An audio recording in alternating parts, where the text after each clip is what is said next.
नमस्कार, मैं हूं देवांजलि मोइत्रा।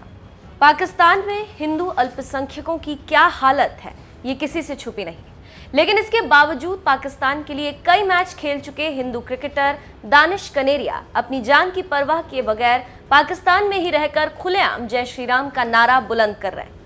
जिस इस्लामिक देश में हिंदुओं के मंदिर तोड़े जाते हो, उस देश में जय श्री राम का नारा लगाने वाले दानिश कनेरिया की चाहत है कि वो एक बार रामलला के दर्शन करने के लिए अयोध्या में कदम रखें।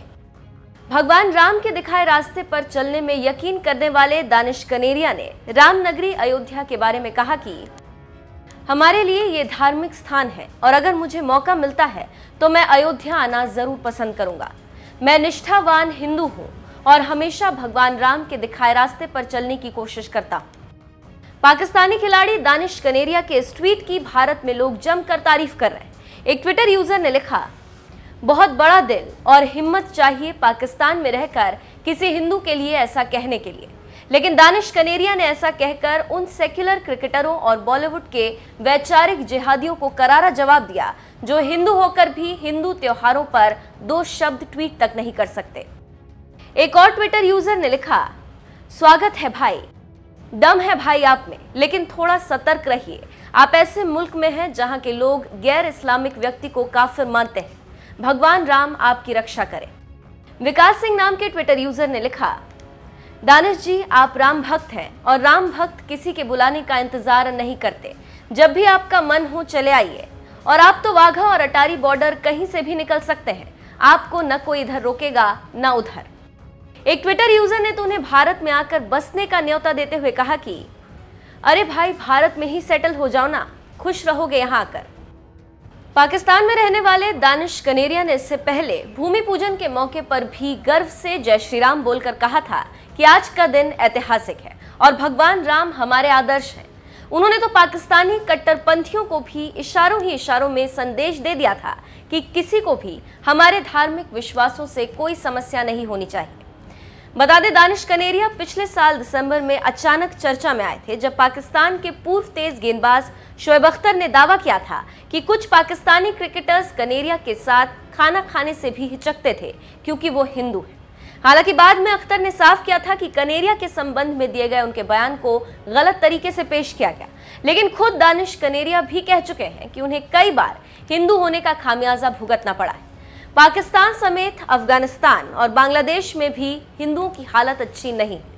इसीलिए मोदी सरकार इन तीनों इस्लामिक देशों में बसे हिंदू, सिख, ईसाई, जैन, पारसी और बौद्ध समुदाय के लोगों को भारत की नागरिकता देने के लिए नागरिकता संशोधन बिल यानी CAA लेकर आई।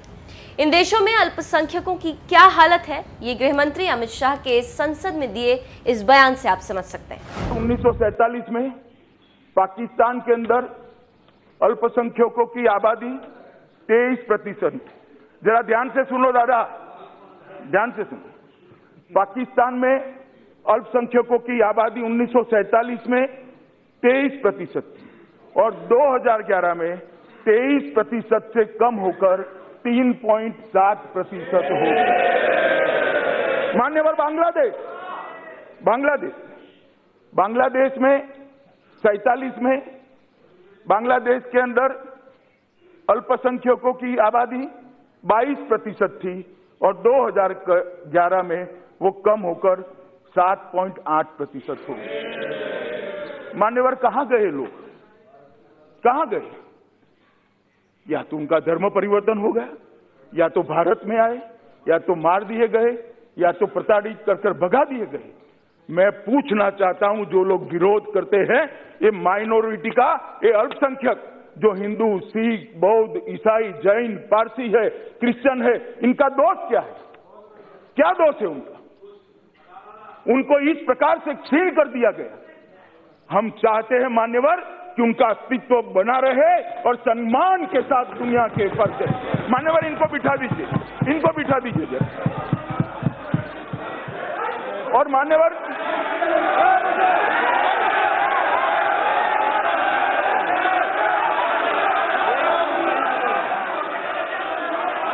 बैठ जाओ भाई, मैं आता हूं, इस पर भी आता हूं, मैं इस पर भी आता हूं। मान्यवर ठीक नहीं है, मान्यवर ये ठीक नहीं है, इनको आपको रोकना चाहिए मान्यवर।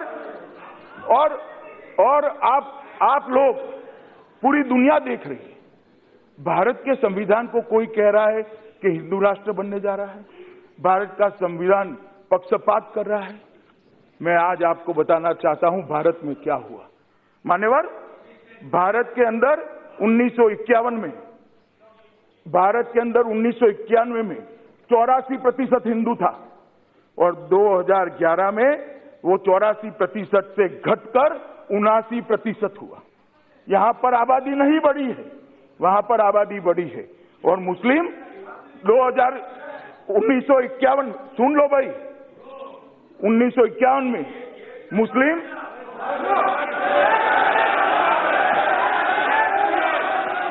मान्यवर 1951 में यहां पर मुसलमान 9.8% था, आज 14.23% है। हमने किसी के साथ धर्म के आधार पर भेदभाव नहीं करा। और मैं इस सदन को विश्वास दिलाना चाहता हूं, आगे पर भी धर्म के आधार पर भेदभाव नहीं होगा, इसका मैं सदन को विश्वास दिलाना।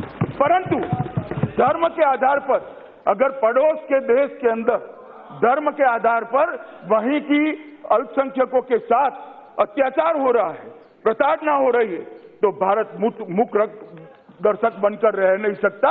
उनको बचाना पड़ेगा, उनको सम्मान देना पड़ेगा, उनको स्वीकारना। मान्यवर,